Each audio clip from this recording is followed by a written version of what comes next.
guys, welcome back to Azmio channel. So hari ini saya akan bawakan beberapa kisah seram.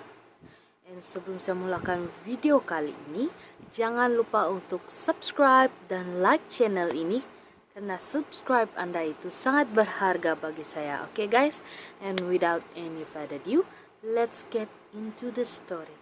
Untuk kisah kali ini kita mendapatkan sumber dari Facebook ya guys, sebab belum ada yang berkongsi cerita lagi. Jadi kalau kamu ada cerita, kamu kongsikan ke email yang ini, nanti saya bawakan di video yang akan datang. Oke guys, and cerita kali ini adalah kisah benar tentang pengalaman sendiri di Klang. Seorang yang tinggal di Klang, Ketangan. Dulu masa di Malaysia, saya tinggal di KL. Saya kerja dengan kak saudara saya di butik pengantin. Kak saudara saya ini business wedding planner, okay, di Puchong. So bila saya kerja dengan dia, setiap kali ada event orang nak kawin ke, mesti kena pergi. Sebab pasang pelamin tu tak kira pukul berapa, memang dorang kena pasang lah. Pendekkan story, satu hari tu ada event di Klang. Kena pergi rumah kampung pengantin tu di salah satu kampung di Klang. Siapa yang duduk di Klang mesti tahu suasana kampung dia sangat unik. Rumah-rumahnya kayu dan atap macam desain zaman dulu-dulu lah. Hari pun dah hampir maghrib, kita semua bertolak ke Klang bawa barang-barang nak pasang pelamin dan pakaian si pengantin. Hari pun dah gelap, lepas maghrib baru sampai di Klang. Kita pun masing-masing bawa turun barang dan pelamin pun siap dipasang. Sejujurnya rumah pengantin tu agak usang dan gelap sepanjang jalan di kampung itu. Hanya ada spotlight yang kita pasang di kemah, tapi rumah dia, belakang rumah pula ada hutan sawit yang tebal. Tak boleh nampak apa sebab hutan tu tebal dan gelap ya.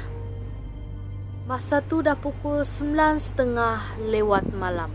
Lepas dah siap pasang pelamin tu, kita kat sana set up meja untuk makan pengantin pula. Buat decoration, letak bunga-bunga fresh.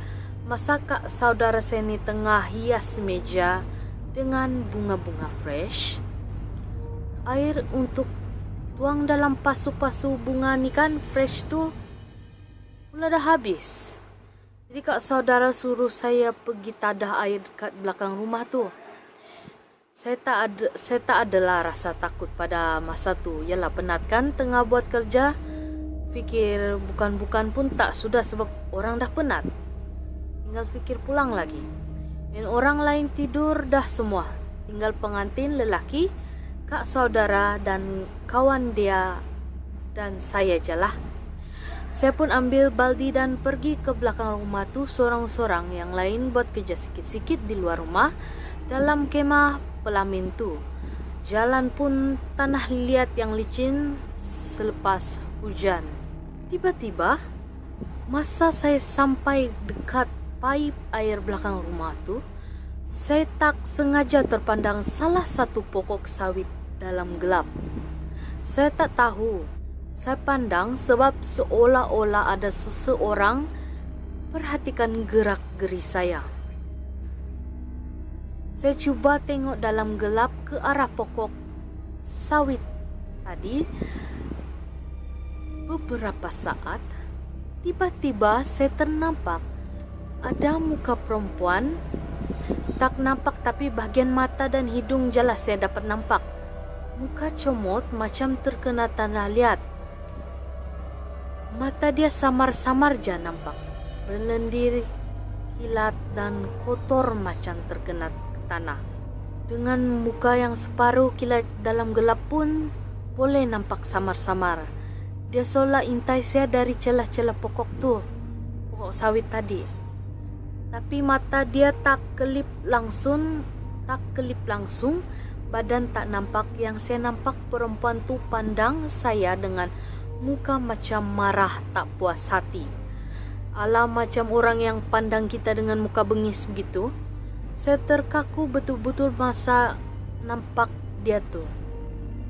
Saya berdiri di situ beberapa saat sambil tengok benda tuh. Saya seolah-olah bingung dalam gelap pula time itu. Tak sempat saya isi air, saya coba nak lari ke tepi rumah semula, tapi tiba-tiba saya tergelincir jatuh, terpijak tanah liat tepi parit belakang rumah tuh. Masa tu juga saya betul-betul takut sebab saya tahu apa yang saya nampak tuh bukanlah orang dan bukanlah manusia ya guys. Lepas saya jatuh situ, saya betul-betul menggigil ketakutan. Sempat lagi saya pandang ya, belakang tempat pokok sawit itu ternampak rambut panjang terkena tanah sebelah salah satu pokok sawit itu. Saya cuma boleh mengucap time itu. Saya betul-betul takut. Saya cuba berdiri dan lari kembali ke depan rumah tu. Tiba-tiba pengantin lelaki tu datang tegur saya. Jumpa tak dek pipe air tu? Agaknya lama sangat kali saya pergi isi air. Saya rasa lega nampak ada orang datang tegur saya. Saya coba tunjuk jari dekat pokok-pokok sawit yang konon-kononnya saya nak bagi tahu dekat pengantin lelaki tu apa yang saya nampak dan apa yang terjadi. Sebab saya memang tak tahu nak cakap apa pada waktu tu. Terkaku bingung badan saya, tapi dia menyampuk kata, "Tak apa dek," sambil senyum. Saya pun diam je lah dengan pucat pening kepala masa saya sampai dekat kakak saudara di depan rumah tu. Saya nak bagi tahu dia apa yang saya alami tadi, tapi takut pula dia marah saya dan cakap saya merepek pula. Saya diam sajalah, tak cerita kat siapa-siapa. Ni first time saya tulis sendiri sambil membayangkan tahu. Sampai sekarang dalam kepala saya masih lagi jelas wajah buruk perempuan tu. Mulut tak nampak, maybe tersembunyi di sebalik rambut kusut dia tu. Cerita tak habis sampai situ je ya. Pengantin lelaki tu sewakan kami salah satu hotel di Klang untuk bermalam situ sebab elok majlis mereka. Hotel tu Masya Allah, jauhnya ke dalam hutan tebal. Betul-betul dalam hutan yang sangat gelap ya. Orang pun tak ada. Masa dalam kereta saya ingat saya nak cerita juga, tapi tak jadi sebab takut kak saudara akan gelakkan saya pula dan tak percayakan saya. Masa lalu kampung tu sepanjang jalan yang nampak tepi jalan semuanya hutan tebal. Tapi lampu jalan pun tak terang.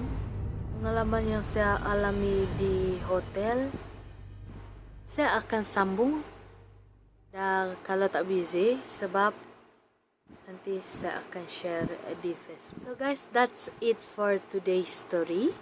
And I know pitik saja dan gantung ya sebab story dia yang di hotel tu kita tidak nampak.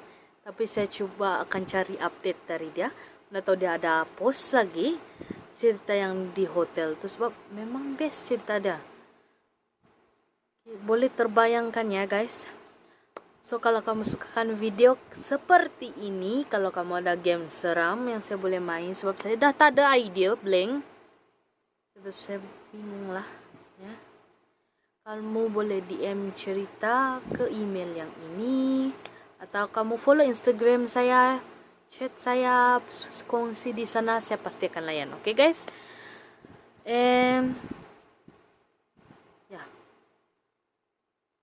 That's it for story today. See ya and be careful.